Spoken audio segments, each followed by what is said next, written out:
that they can see panelists and they can hear us. So I think it's good to go. Okay, so I would just like to welcome everybody to this webinar. We're very excited to have Beverly Esu from the University of Toronto with us. And I want to tell you a little bit about Women in Health Together for the Future in case this is your first time joining us. We are a primarily Global South organization focusing on women and health. And we have representatives from more than 22 countries and are a growing organization based in South Africa, where we incorporated in 2019. We've actually existed since 1991 and done over 55 small projects that were seed projects looking at women in health and community health issues. This year, as part of our webinar series, we are going to focus on women and health and economic and social equity, and how these affect not just women's health, but their communities and their countries and the globe. So we are very happy to have you joining us. We want this to be an interactive session, and we welcome you. So we're going to start with an introduction by our moderator, Dr. Khalifa El-Mashourat, who is at the University of Birmingham at Dubai. Khalifa has been a member of this organization for many, many years, starting as a student, and has also worked in many areas of women and health and economics. So I am going to turn this over to Khalifa he's also the director of the public health program at the University of Birmingham at Dubai.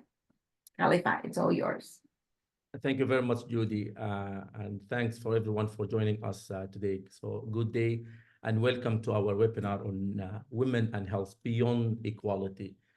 We will be focusing on how investing in women health transform health systems and drive economic development. As Judy said, I'm Khalifa Musharraf, the Director of Public Health Programs at the University of Birmingham on our campus here in Dubai, and I have the honor for moderating this important discussion. So our focus today is on a subject that is not just critical, but transformative. The intersections of women, health system, and economic development. So this is not just a matter of equity and justice, it's also a matter of economic and social importance. Investing in women and health is transformative strategy that can lead to healthier communities, stronger economies, and fairer societies. So a recent report which triggered the whole series, it's the World Economic Forum report, which highlighted that women spend 25% more time in poor health compared to men. This gap is not just a health issue, but also an economic issue. The report indicated that investing in women could add years to life and life to years and boost the global economy by over $1 trillion USD annually by the year 2040. So healthy women contribute to healthy families, communities, and economies. When we invest in women's health, we invest in a cycle of positive outcomes that benefit everyone. Improve health lead to increased participation in the workforce, greater educational attainment, and enhanced economic productivity. And on the other hand, failing to address women's health issues creates cycles of poverty and inequality. So today, we will explore the transformative power of investing in women's health from various perspectives. Our discussion will highlight the economic, social, and health benefits of such investments, but also emphasizing the need for an approach that includes education, economic empowerment, policy reform, and leadership representation. As we move forward, let us consider how we can advocate for and implement changes that prioritize women's health and, by extension, the health of our entire society. Our speaker today will provide valuable insights and concrete examples of how these investments can create a better future for all. Professor Beverly Essu is an associate professor of global health at the Institute of Health Policy, Management and Evaluation at the Dalla Lana School of Public Health at University of Toronto in Canada.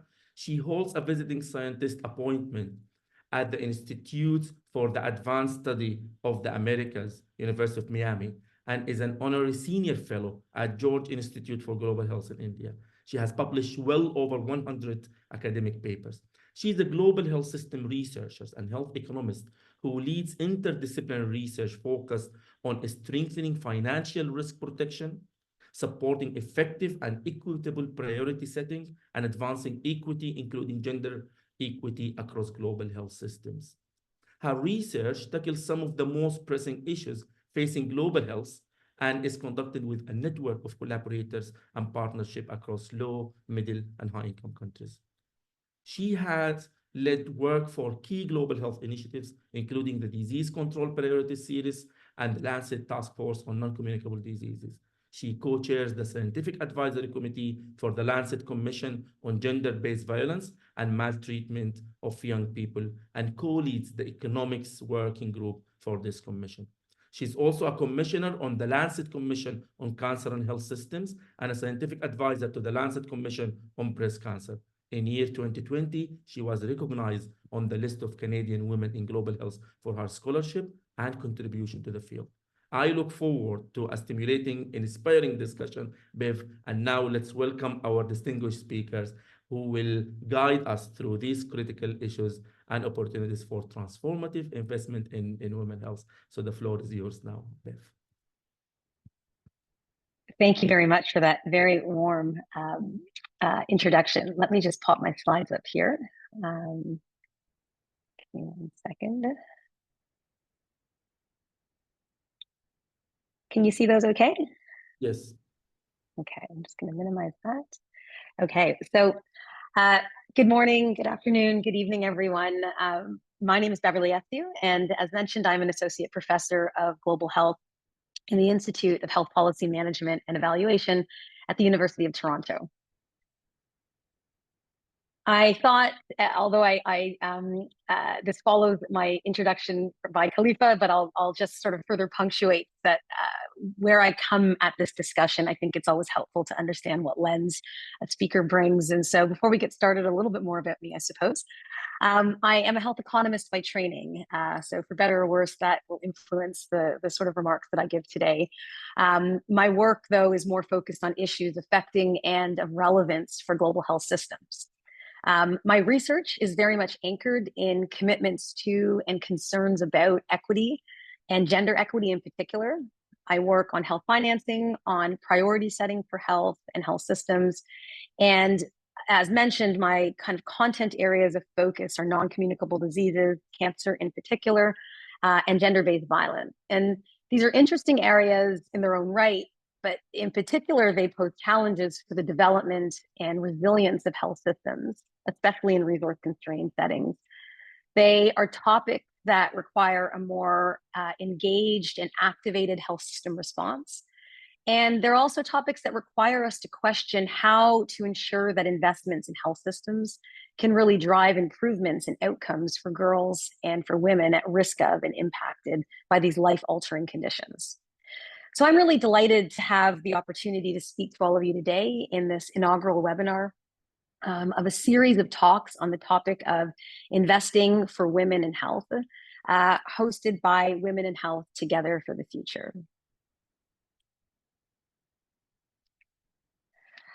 So the impetus, as Khalifa mentioned, for this series was the recent release of the World Economic Forum and McKinsey Health Institute's report titled Closing the Women's Health Gap, a $1 trillion opportunity to improve economies. This landmark report, developed for the World Economic Forum's Women's Health Initiative, makes a compelling case for action. The authors describe how the persistent inequalities and gaps that we still see in women's health and well-being and progress on gender equality have occurred largely by design. They distill evidence on 4 root causes of the women's health gap that really stem from the following areas that are highlighted on the slide.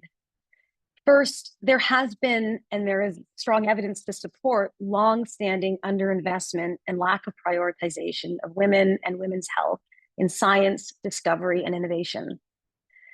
What this relates to is why this is relevant is that it influences the types of questions, the research areas, the research agenda that has been prioritized or not and funded. And the areas that have been funded in priority have largely neglected topics that are of particular relevance for women across the life course, their health.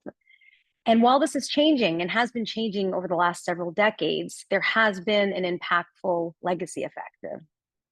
So those asking the questions and the questions being addressed have been gender blind. And even now there is imbalance in priority topics. The report highlights that high mortality conditions such as breast cancer continue to win out over high morbidity conditions. And it's a bit of a self-perpetuating cycle where areas that have strong evidence, it's easier to make a case for further funding. And so, we never really invest the time, and not the time, the funding that's required to address some of those areas with glaring evidence gaps. So I found this slide in the report particularly compelling. It highlights the impact of female leadership in research, demonstrating that female participation in research studies is often higher in studies that have been led in studies and trials that have been led by female researchers. So other studies have shown that women are also more likely to study areas of relevance to their own lived experiences. So as female leadership of study increases, so too does the breadth and the intensity of research on a diversity of topics that are relevant to women and their health. And I want to further punctuate a point here that and I'll come back to this later in the talk, that it's, this point about researching areas that are relevant to one's lived experience is really quite important as we think about who is represented in leading research studies. So ensuring that it's not just counting the number of women, but also that there's a diversity of women who are have opportunities for funding and to lead research and to set research agendas. So the second root cause is that there are inadequate data systems. This has meant that we have been unable to properly measure and monitor differential outcomes, including by gender and other relevant descriptors, and to properly account for the diverse identities that are reflected in a population. So in planning at the population level, for too long, data systems and data infrastructure have not prioritized sex disaggregated data. And this has had the impact of invisibilizing women and their health outcomes in our data systems. To further complicate this, we know that not all women are the same, of course. And so the data infrastructure needs to account for sex and for gender diversity, but also has to be able to reflect other relevant identifiers that can impact individual women's health, wellness, and well-being, such as race, religion, caste, socioeconomic status, if data justice is to be achieved. So if we are to commit into collecting data, particularly data that reflects the diversity of populations, that to be justice serving, we have to have also the infrastructure to collect the data and also the processes to use those data to support decision making.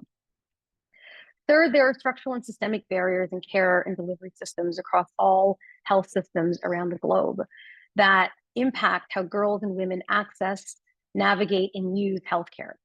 This includes decision-making power to even present for care in a timely way and have choice of treatment, financial autonomy and independence to negotiate and pay for care where there are out-of-pocket costs, which are the case in much of the world, and also whether services are even available or funded within essential health benefit packages and under public health insurance systems. The final root cause is a thread through the previous three areas, which is underinvestment, and is the topic of this morning's webinar. Underinvestment in research on and for women and health across the life course and in areas that affect high morbidity, not only mortality, and in areas outside of maternal and child health, which is also deserving of attention, but not all of the attention. There has been underinvestment in generating the type of data that would support a strong and comprehensive women's health agenda, as well as the use of those data to serve data justice goals. And there has been underinvestment in the design and development of health systems that can realize the equity goals, including gender equity goals, that are inherent in the rationale underpinning the universal health coverage and sustainable development agendas. Collectively, these root causes contribute to a gender health gap, which has been estimated by WIF to be approximately 75 million disability adjusted life years. So they estimate to be equivalent to about 7 days per woman per year of additional health burden due to this underinvestment.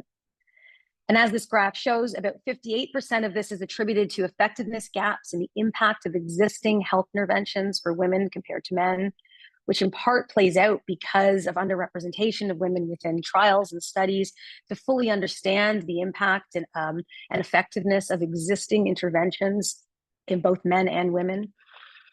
34% is explained by a care delivery gap, so ensuring is the breadth of services available to capture the diversity of health needs that women experience.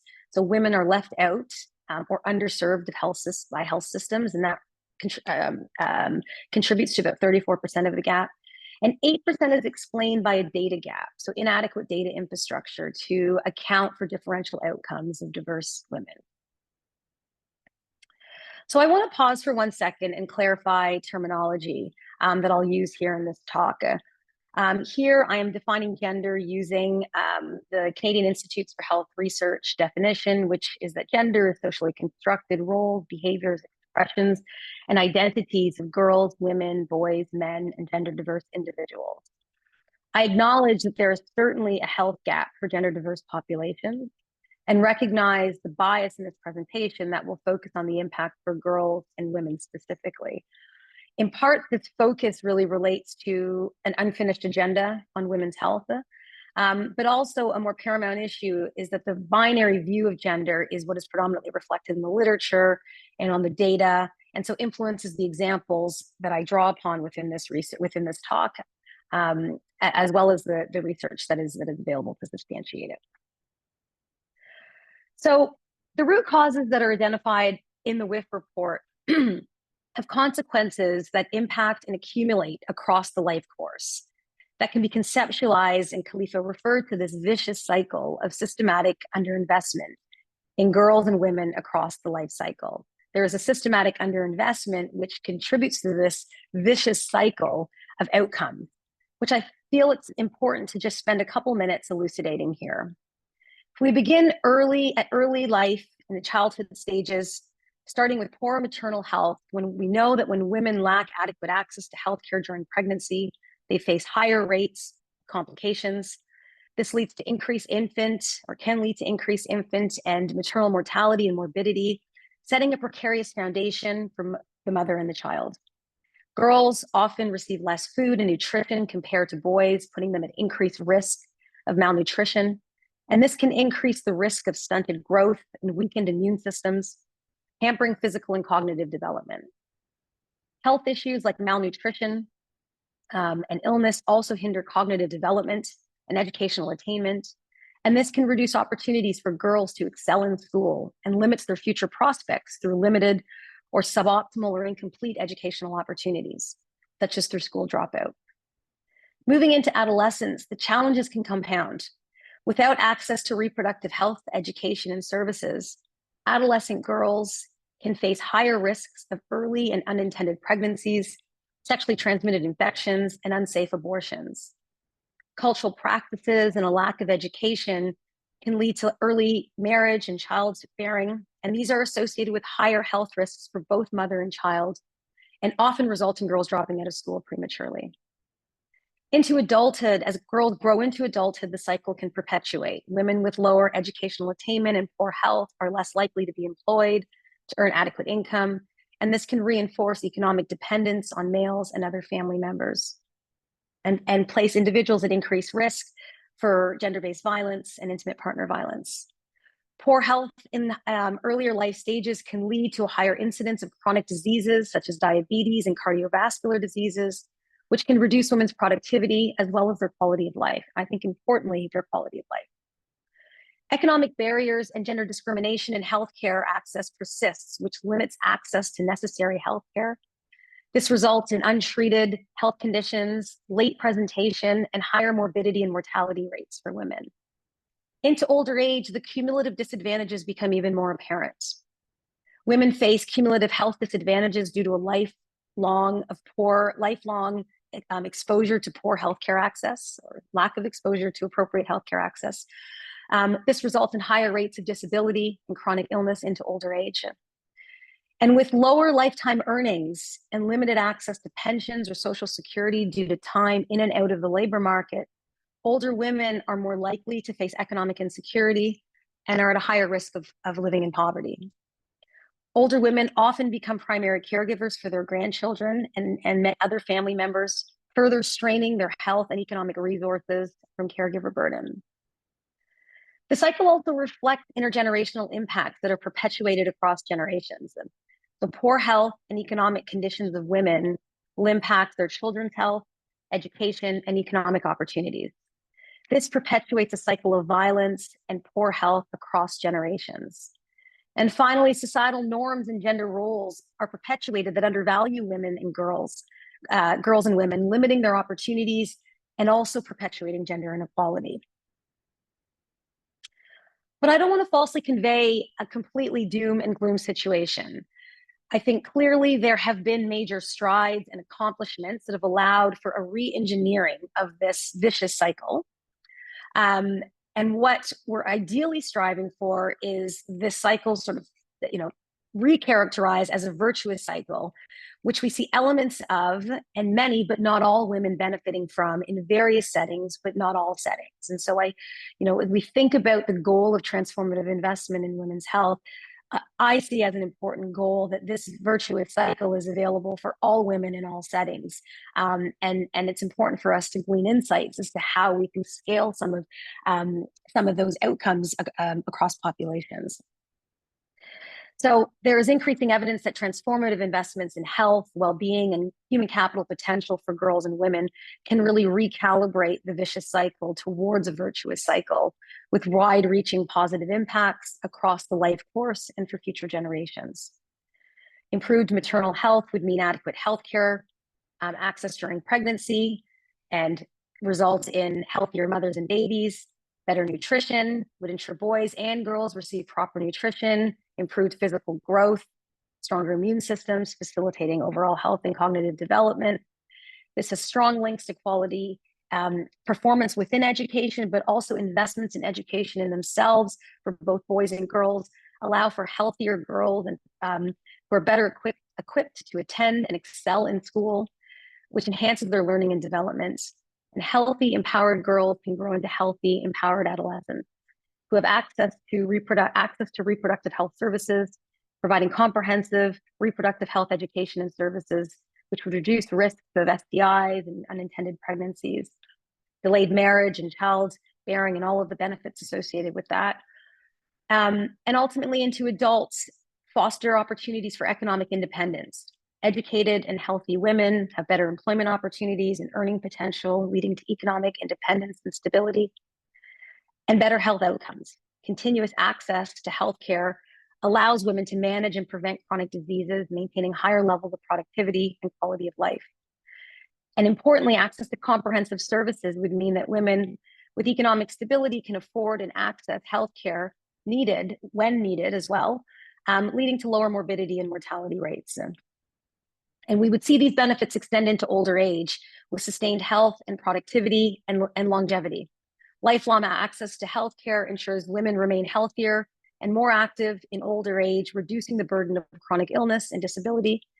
And it sets a stage not only for higher lifetime earnings and savings and financial security, but reducing poverty rates among older women. Healthy older women can continue to contribute in their families and communities, sharing knowledge and providing support in ways that they individually derive benefits from, as well as their families, communities, and broader society benefit from. And this clearly has important intergenerational effects for improved child health and education, through reduced poverty, and through gender equality. So what we're striving for is strategic and transformative investments that can re-engineer this vicious cycle that we see some backpedaling from, into a virtuous cycle that can be sustained. So how do we get there? And what are the transformative investments needed to re-engineer the cycle to benefit all women in all settings? And importantly, to build enough momentum in the cycle to overcome any backpedaling and reversal of progress, such as what we've seen happen through COVID-19. Here I want to highlight work from the Lancet Commission on Women in Health, which was actually published in 2015, so is coming on a decade ago, but that set out a framework for understanding the multifaceted pathways through which women in health interact, and is quite relevant to the discussion today.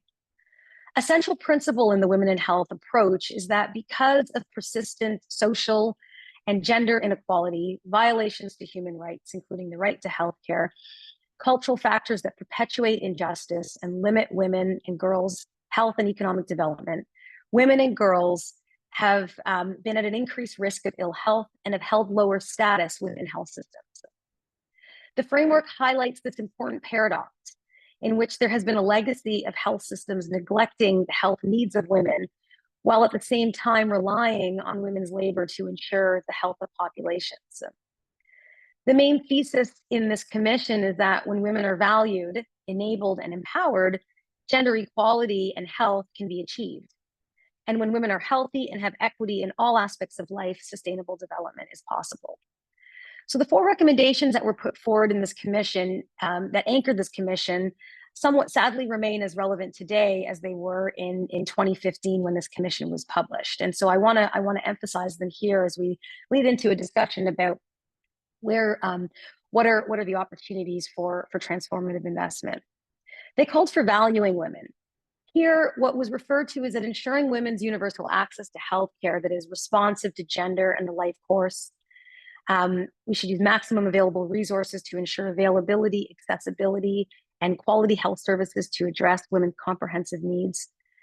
And the importance of recognizing women's paid and unpaid contributions to healthcare as health providers, and to develop, implement, and enforce gender-responsive policies to support women in the diverse roles and enable them to integrate their social, biological, and occupational contributions.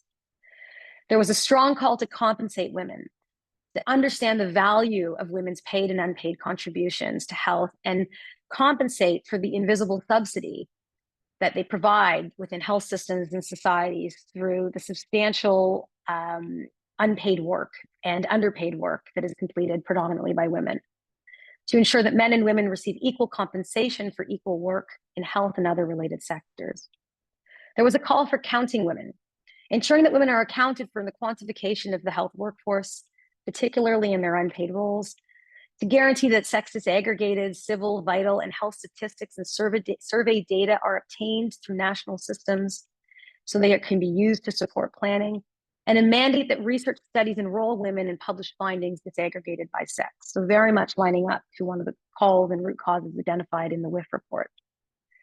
And finally, to be accountable to women, develop and implement accountability frameworks and indicators for women in health, to establish independent mechanisms at global and country levels to support, catalyze, and ensure accountability for global, national, and regional action for women in health. So the main opportunities for investment in the empowerment in the health of girls and women have largely sat in these 3 categories: investment in education, and economic empowerment of girls and women, and in policy and legal reforms to promote gender equality, protect women's rights, and ensure access to healthcare, education, and secured rights. So these very much remain unfinished agendas and thus warrant ongoing strategic investments in order to drive holistic action. So holistic action would advance strategies that invest in women's health. So holistic action means investing in women's health means more than just providing medical care. It encompasses education, economic empowerment, and legal reforms as coordinated and aligned goals, identifying opportunities to actually leverage the 3 together. Collaboration between governments, NGOs, international organizations, and the private sector to devise innovative and sustainable solutions that are scalable across settings. to investment in advocacy and awareness to garner and sustain political momentum and support for gender equality as a concomitant goal of health systems and development efforts. And importantly, investment in monitoring and evaluation and research to ensure that policies and programs are effectively addressing the needs of women and girls. In addition to these three areas, I want to offer three additional areas where transformative leadership and investment are needed to address the gender gap in outcomes for girls and women in health systems, drawing on some of my own work in this area. So there's a bit of animation in the slide here. So the first point I want to make is about representation and leadership. And I think this relates in part to one of the first root causes that was identified in the WIF report. We know that over 70% of healthcare globally is provided by women. And despite providing the bulk of health work, health continues to be delivered by women, but led by men. And so this is back to a paradox that's highlighted in the Lancet Commission report that I mentioned a few slides ago. Global Health 50/50 is a civil society organization who has, as one of its mandates, a role in collating information on representation in leadership within global health institutions and organizations. And this slide down at the bottom left, or this tile at the bottom left, highlights findings from their report in 2021 of gender parity among senior leadership and governing bodies of 201 organizations active in global health. And their headline finding is that male privilege prevails, that the proportion of leadership teams across these organizations that reflect parity or more women than men, so kind of reflecting the composition of the organization at the leadership level, is far below 50%. If we look at the tile on the far right of the slide, this comes from work from Women in Global Health, which shows the global health leadership pyramid. And the purpose of this figure is to really highlight that there are too few women in leadership roles across organizations, but also at the top tiers of global health leadership. What we see is we go from long-term care, where it's majority women, right up to CEO level. The proportion of women holding leadership roles at each of those tiers begins to drop off. And so this point about women's representation not reflecting, women provide healthcare, but health systems and healthcare is still very much led by men. So health system leadership does not reflect the populations they comprise, nor the populations they represent. We have a problem with a lack of representation across health systems, global, sector-wide, and national. And representation matters because requirements around gender parity have been shown to change the dynamic of decision-making and the issues that are given prominence and seen as important. And we saw, a glimpse into that in the slide that I showed from the WIF report on the importance of female leadership of research studies and trials. But it's not only counts that matter. We need to understand what and where women land and how they progress, as well as the structural factors that impact advancement. So this is a quote from a study that we did in Latin America to understand leadership among academic institutions and global health bodies within a selection of Latin American countries. And I'll just read the quote: that universities with medical schools have also failed to prioritize gender diversity in leadership. Given increased female enrollment across the region, the consistent failure to appoint women as presidents of these academic institutions or deans of their medical schools means that leadership is not representative of the student population. The lack of women in leadership positions severely limits junior professionals' opportunities to learn from female role models. So the problem is not necessarily with the creation of the pipeline, the quote unquote pipeline that we hear of, or the women who enter it. It is that the pipeline itself requires reengineering and investment in its reengineering, because these pipelines tend to be sticky and they tend to be leaky. And the issue is far worse for the pipelines that are feeding women from racialized populations, women with disabilities, and other intersectional identities, especially when we consider gender diversity more broadly. So transformative investments will address how women enter the pipeline to leadership within global health institutions and global health systems. And transformative investments will also address the conditions that enable and sustain their progress into leadership roles. The next area is around how to ensure access to necessary healthcare, especially during emergencies. So what I'm drawing from here is work that we did during the pandemic with a global team of researchers working on priority setting. We examined pandemic preparedness plans from over 80 countries to explore how priority setting was conducted, what resources were prioritized, which populations were prioritized in the initial stages of the pandemic. As part of that work, we did some secondary analyses to look in a subset of countries in the Afro region and ask the question, how was gender accounted for in pandemic planning? What were the considerations that were given to the potential for a differential impact and consequences for women and girls compared to the rest of the population? And how was that mitigated with the initial decisions that were made?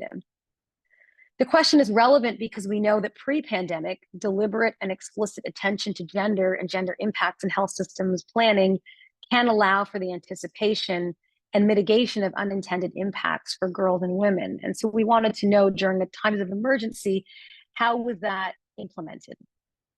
Perhaps unsurprisingly, we found that gender was not considered, or was not consistently integrated into health system planning. The approaches to planning during the pandemic drew from the country's priority setting practices during usual times.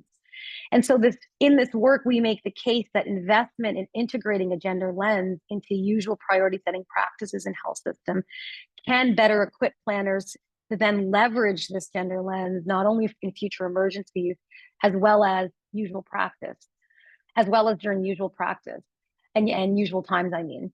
And I should say, as part of this work, we had a longitudinal component to it. So we didn't only examine the initial pandemic preparedness plans, we also looked at subsequent plans. And we see evidence of accounting for gender improving as the plans were updated throughout the pandemic. And so that suggests to us that a more intentional approach to accounting for gender in planning and priority setting with health systems, embedded as part of the usual practice, is something that can ensure that gender impacts can be accounted for. And so as part of this work, we proposed a set of questions. There's a subset of them that appear in the figure that's on the right of the slide, that at all layers, from policies right through to the social, economic, and security impacts, there are questions that can be asked of proposals that are put forward for funding.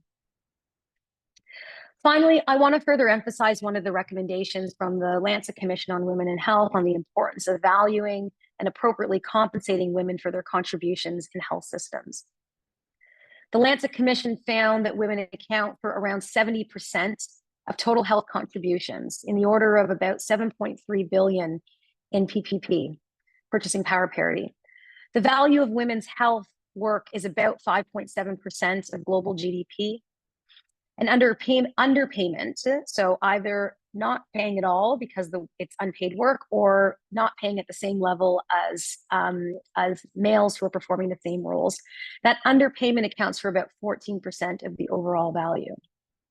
When we look at unpaid work in particular, we know that unpaid work makes a significant contribution to society, accounting for about 60% of the total value of health work. And it involves substantial time costs.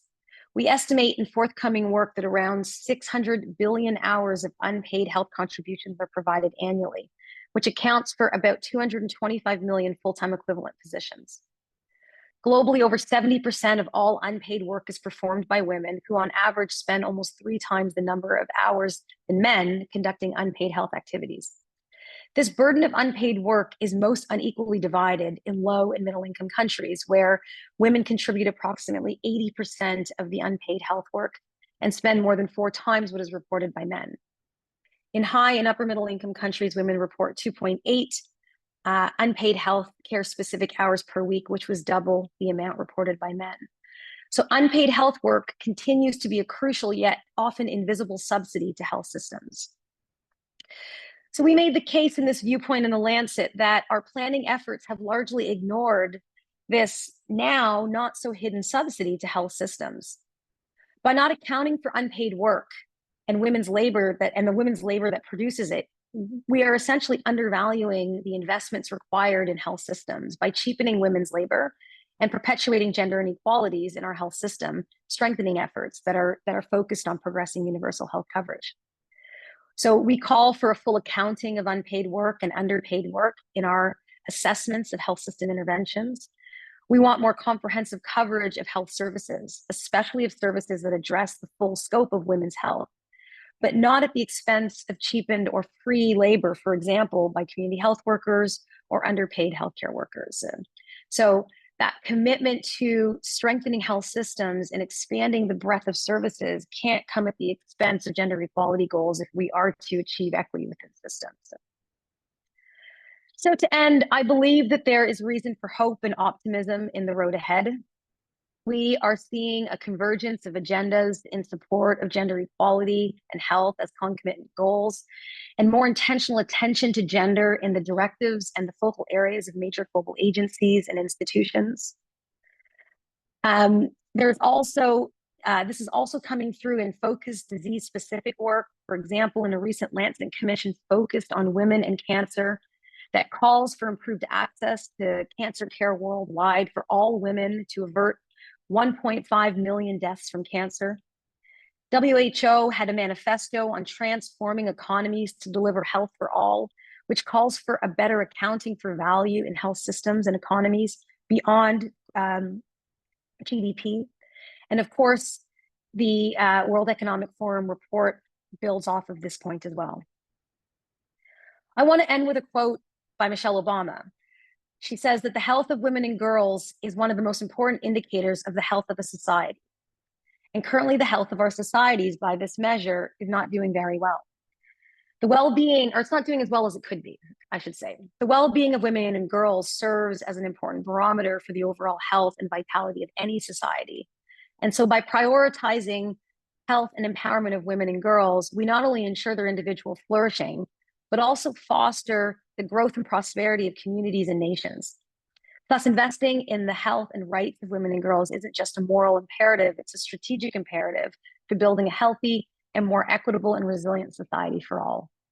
Thank you. Bev, thank you so much for this enlightening and insightful presentation. Your expertise and passion for advancing women's health are truly inspiring and provide a strong foundation for our discussion today, but also for the series that we are going to do through this year and our workshops that hopefully will be done in Cape Town in the TUF conference.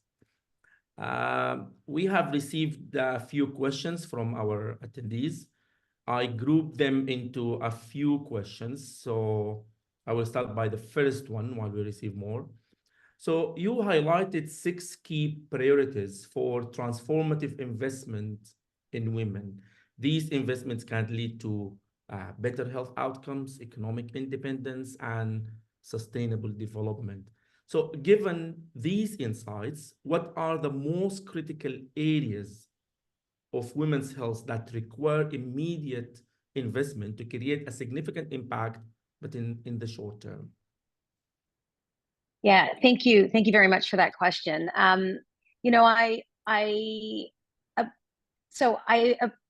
appreciate that we need to think about investing in ways that can deliver. I know you haven't characterized it as quick wins, but that can deliver outcomes in the short term, given the urgency of the situation. And I mean, I myself, I'm quite impatient, and I believe that the investments do need to deliver outcomes.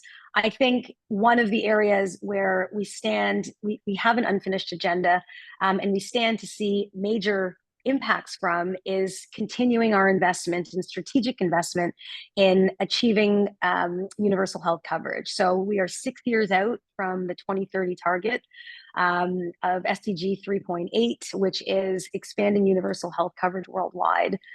And I emphasize universal health coverage goals because by expanding access to a comprehensive suite of services, including prevention and primary care to full population without cost or at minimal cost such that individuals don't experience economic hardship to access those services, it stands to benefit the whole population, but it stands to have a disproportionately positive benefit for women and girls who, for some of the reasons I mentioned in my talk, and are outlined in the various reports referred to, continue to be left out of systems because of decision-making ability within the household, costs that prevent them from accessing those services. So if you can remove those barriers and cover the full population, this sets the stage for women and girls to be able to benefit. But that rests on a couple things. So in expanding UHC in itself is not going to deliver those wins.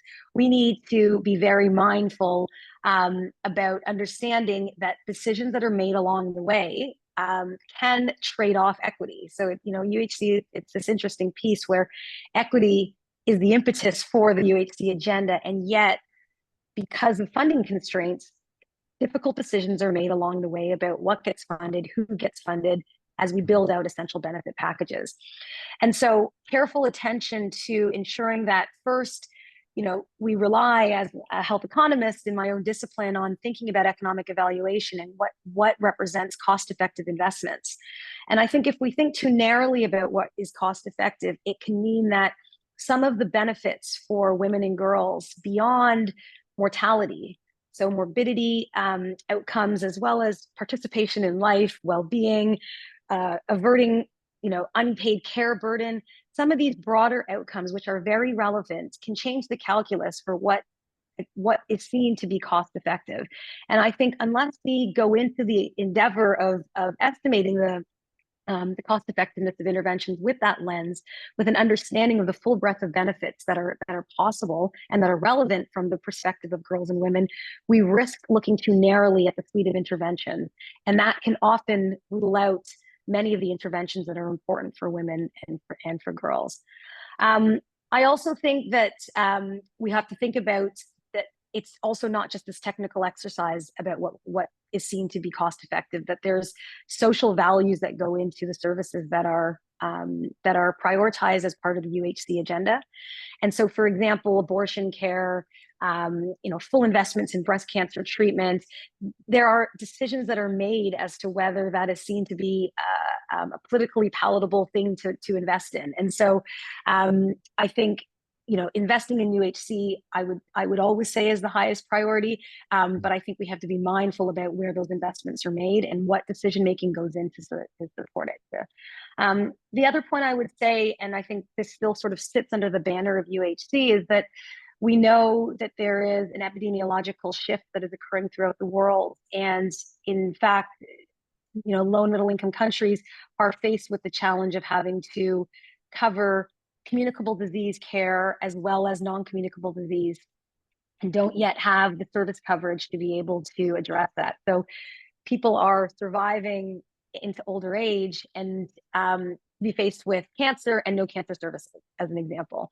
And so investment into what would be healthy longevity, and so that requires strategic investments into prevention of non-communicable diseases through smoking taxes, alcohol taxes, things that address the major risk factors of non-communicable diseases, early diagnosis, and then treatment and monitoring, availability of drugs for those conditions. So just to follow up on that, because we have a question. So if we're talking about the universal health coverage and the services that included in the universal health coverage, audience asked about the mental health as part of that coverage. So do you have any insight on that? Yeah, I mean, absolutely. I think that that links very well to another area that I was just going to raise, that there is a critical role for the health system in addressing areas that contribute significant morbidity and mental health, significant morbidity for the population, and that includes for women. And mental health is exactly that area. And so, I think I have 2 points I want to make about that. That the health system and global health more generally have, I think it is fair to say, have not, it's not that they fully neglected, but maybe they have not had as engaged response to gender-based violence as other sectors. It hasn't sort of been seen primarily as a health issue, and health hasn't led on this particular issue. And I raise gender-based violence because exposure to violence, we know, is a major risk factor for many poor health outcomes, including mental health, which are long lasting into one's across one's life course. And so there are opportunities to intervene to actually address some of those risk factors for violence, as well as the understanding that violence is a risk factor for poor mental health and compromised mental health into adulthood. The question around mental health is really important because I think while we're seeing an increase in service coverage in particular areas, it still is nowhere at the level that it needs to be, I think, anywhere in the world. So, you know, mental health was, you know, kind of curiously left out of the initial NCD agenda when it was first put forward as, you know, I think in 2019, and I think we're seeing a change of that. So there's currently, you know, effort that is happening actually as we speak, that's being led by the WHO and the World Bank, getting ready to go into a second dialogue on investments, how to invest strategically in NCDs and mental health. So mental health has been grouped in recognizing that there is a connection between NCDs and mental health, but also that it is a priority morbidity area, and so it sort of can't be left as a siloed area. So it's sort of a long way of saying that it certainly needs to be on the agenda, and like NCDs, I think requires thinking about what are the high priority areas, what are the range of outcomes beyond just productivity that are relevant, and that will help us to prioritize based on, you know, the value that they represent within societies. Perfect. I'll say one last point, I think, as well, is thinking about the role of primary care in addressing mental health, because there's a very important role which can, for strengthening primary care systems all around the world, and primary care has an important role in managing mental health. So I think that's another way that you kind of have dual action. Perfect. I have 15 minutes to 20 minutes. I have few questions. So one question is, how can NGOs like the Women and Health Together for the Future engage communities to support and sustain investment in women's health? Yeah, I mean, I believe that NGOs have a critical role to play in primarily, I think they ensure that the voice of communities, especially underrepresented communities, can have a seat at the table. And so their connection to an issue and to advocates and to be advocate for that issue, allow that voice to enter decision-making arenas. And so I think as we think about who is around the table and who is not around the table, I would like to see NGOs play the role in ensuring that those underrepresented voices are well reflected, and I think that goes for, you know, the women's health agenda. The women's health agenda has to reflect the diversity of women and women's health needs, and so I think there's a role for NGOs to work together to do that. I think that happens through continued advocacy to push for change. I think it happens through the pressure for accountability from governments to the commitments that are made, and for increased funding. And I think it also happens through awareness raising. So webinars such as this one and others provide opportunities to connect research into the advocacy agenda, and for researchers and academics to actually understand the priority issues and bring that into the research sphere. So NGOs, civil society are a key player. And I think, you know, I think we've come a long way in terms of the representation that they have in terms of putting pressure at World Health Assemblies and things like that. And so it stands to have the most influence where they're able to represent the diversity of voices that I think have a stake in these issues. So if we move to academia and researchers then, so how can academia and researchers work in universities and institutes to contribute to, you know, to this issue? And what are the kind of the research priority in this area from your perspective? Yeah, so I would, if I may, extend it out a little bit further. So not just research and academia, I think there's a role for funders as well. And so I think I see funders having an important role because, for better or worse, they can set some of the agenda the research agenda by you know, focused calls in particular areas.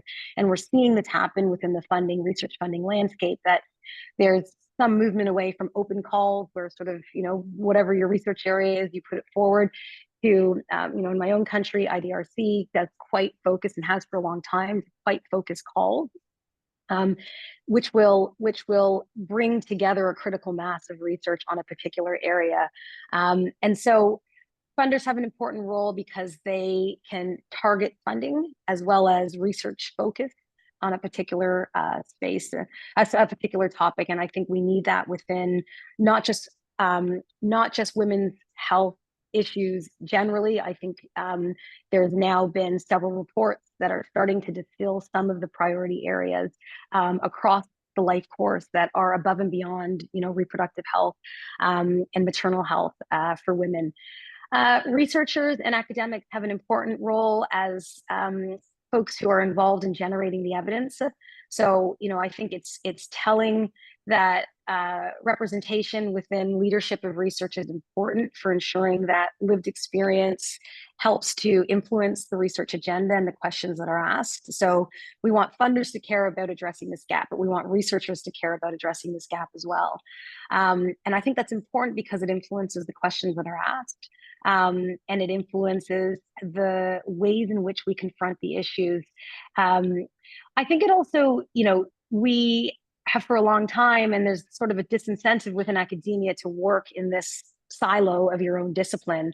But actually, a lot of these issues require interdisciplinary collaboration. And so I think there's a real role for academics and for researchers to push further the boundaries of their discipline and work together to address the issues using a combination of disciplines, because no one solution exists within a disciplinary boundary. And I think I want to make a link to the data gap piece, because as researchers, we have a role to ensure that we're answering a question with a level of nuance that allows us to actually contribute to existing knowledge. And so what I mean by that is that I think there's more accountability that needs to be on researchers to ensure that questions are asked with a lens that generates, sex disaggregated data, race disaggregated data where relevant, understands the nuance of experience within a population, because I think we, now well understand that one size fits all models are not what's going to work in all settings. And so implementation science is an important kind of space where it forces us to actually kind of ask those questions to understand how interventions are going to work for which populations, in which settings, and to generate evidence with enough nuance that is going to be useful not just for that setting, but potentially scalable outside. And then maybe I'll add one last point, that there is, a kind of a daunting sort of study that suggests that the amount of research waste is, in the trillions of dollars. So, we have to be accountable within our own field to be asking questions that are lined up to priorities. And so working closely with civil society, working closely with governments to ensure that research is aligned to priorities. It's important for uptake, but it's important to actually address, the issues that remain pressing. Perfect. I have one or two final questions. So receive this question. And as you know, that lower middle income countries suffer from many challenges like non-communicable diseases, communicable diseases, maternal health issue, but also their poor allocation of their budget to healthcare. How can low and middle income countries align with the global agenda for women's health, taking into consideration these challenges they're facing? So is the question about how to increase financing for health, or is the question about how to receive a larger share of the health budget for women's health? Yeah, Surekha, I just want to clarify, or is it both? Exactly. So Surekha asked that question. Surekha, do you want to clarify that question? But she said both. Yeah, and I think it's yeah. Yeah, it's a very important question. So, of course, we want higher investment on women's health. We don't, so it's multi-layered. We want investment into the full breadth of women's health, right? So that it's not just child and maternal health that continues to be prioritized. So we want investment in the full spectrum of women's health issues, which necessarily requires an increase in investment in women's health, which necessarily requires a larger share of the health budget. And so it comes back to this question around how do we make that ask and make that case in a fiscally constrained space where many low-income countries, I think we're seeing, this is changing, but we're still not at the place where the share of spending on health, the share of expenditure on health is at the recommended levels in many low-income countries. So, I think there is still a need for a collaborative approach to. I'm using the word collaborative, but I think it's multi-stakeholder approach to funding health.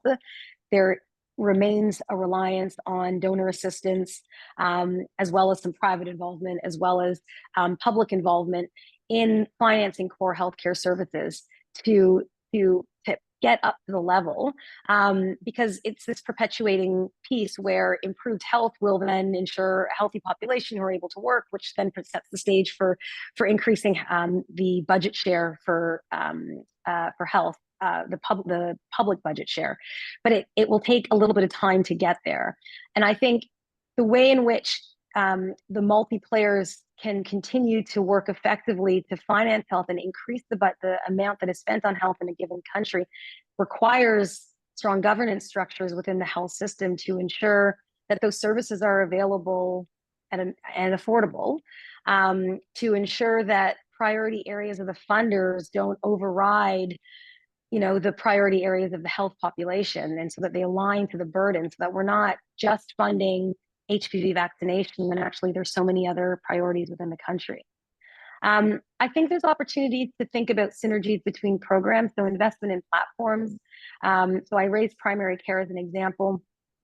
Investment in primary care, which from a donor may be interested in doing, primary care is not only going to serve the needs of vaccination, it's also going to provide an opportunity for child and health. If it's for NCD, primary prevention and secondary prevention. And so this concept of investment into platforms is a way to kind of leverage funding. And I think there's sort of movements for that to happen as well. But you're right, the budget share needs to increase. And I think we have to plan for a world where that will happen, because I think if we look historically, there's strong evidence that the budget share has increased. And so we can't plan, I believe, with a full kind of thinking that the budget is what it is. We have to plan understanding that the resources are increasing. And I think that has to, this idea of progressive universalism means that where we are starting today is not where we're going to be, in 5 years' time. And we have to plan in a sort of sequential way such that we see a suite of packages, a suite of services that need to be available for the population.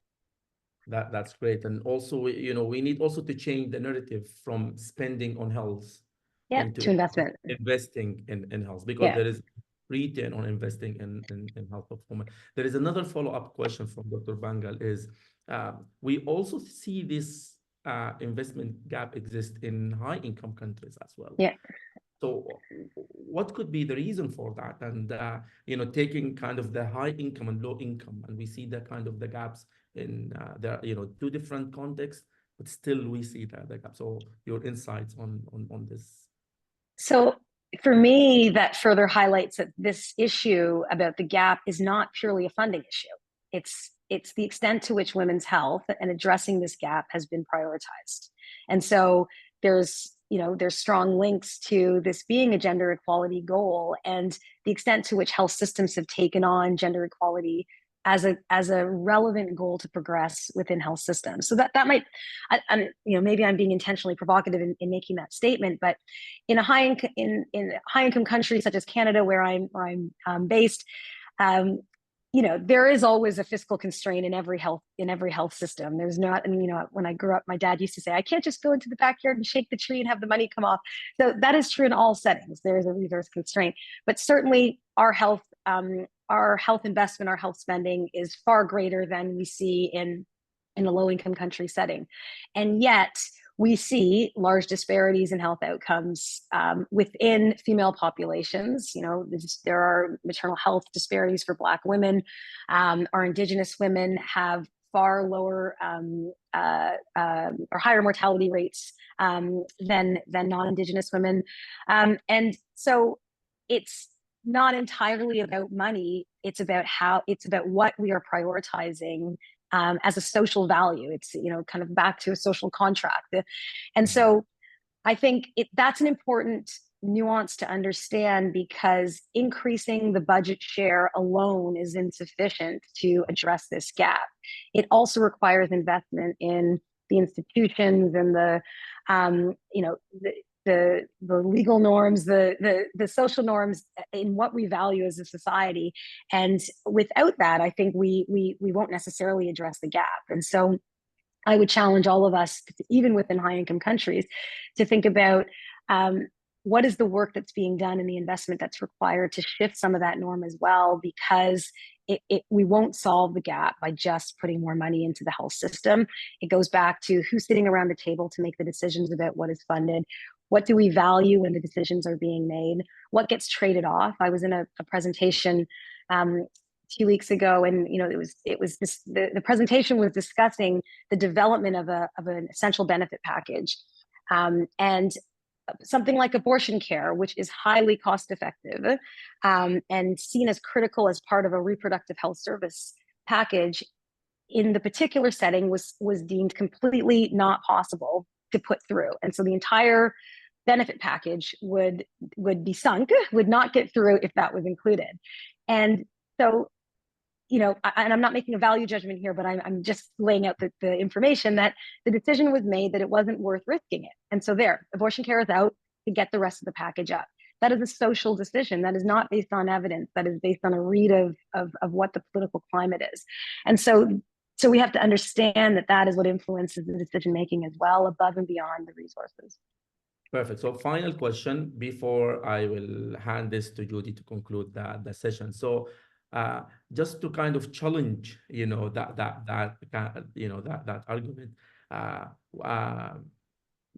we are using economic rationale to promote the importance of social values. So how do you respond to that? Yeah, I mean, I don't think this can be a purely economic argument. And I don't think this is a purely economic argument, because I think it does a disservice to the movement. It does a disservice to women to say that the investment in women's health is really just about growth, right? This is not just about growth. This is about supporting and empowering half of the population to live their best life, right? To have the capabilities that are required to be functioning members of society, not because of what they contribute to the economy, but because of what value they derive from that individually.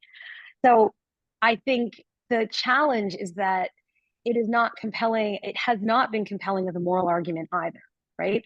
So what I think the opportunity for us, the challenge for us, is to think about how to advance the argument in a way that uses the economic argument not as the primary argument, uses the moral argument not as the primary argument, but as a collection of arguments to say that this is the world that we believe we deserve to live in and that we want to live in.